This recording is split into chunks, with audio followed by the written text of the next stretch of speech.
Assalamu alaikum, Sheikh. This is AA from Palm Coast, Florida. My question is, what is considered Majnoon? Because there's so many different levels and types of mental illnesses. I wanted to know what types of mental illnesses makes a person forgiven for not making salat or salatul, says, Barak Allah fikum. Wa alaikum assalam wa rahmatullahi wa barakatuh wa fikum barakallah.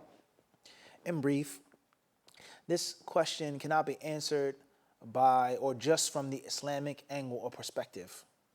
Rather, it pertains to the specialists of medicine and of mental health, as we said, psychotherapy.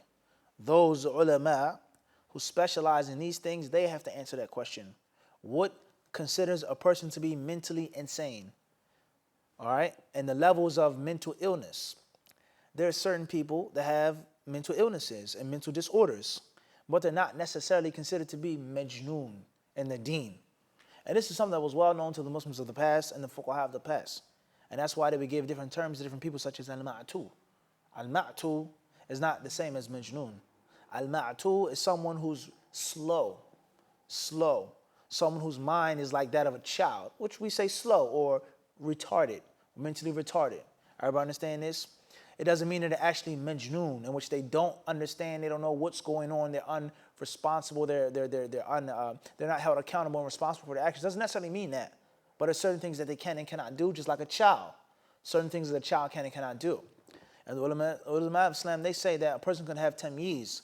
A child could be 7, 6, 8. They're not baligh, they're not totally of age, but they know what's going on. So certain things they don't have to do, but certain things they are allowed to do.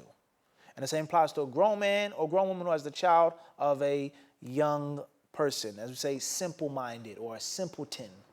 Everybody understand this is a reality, but that doesn't mean they're Majnoon. And then there are people who actually have Junoon, and they've been classified medically, legally to be insane or to be a lunatic, a psychopath, as we say, someone who doesn't have it all, as we say.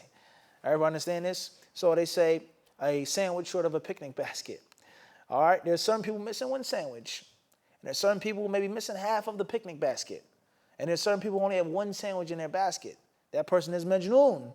That person is just a little messed up, a little slow. They're still held responsible. They have to pray. This is still haram, so on and so forth. And this person has lost it. He doesn't have it at all. So it has to be a combination between what the actual physicians, the scholars of mental health, of psychology, and what the ulama and the boundaries, so on and so forth. Hopefully the answer is clear. Inshallah subhanahu wa ta'ala, Allah knows best.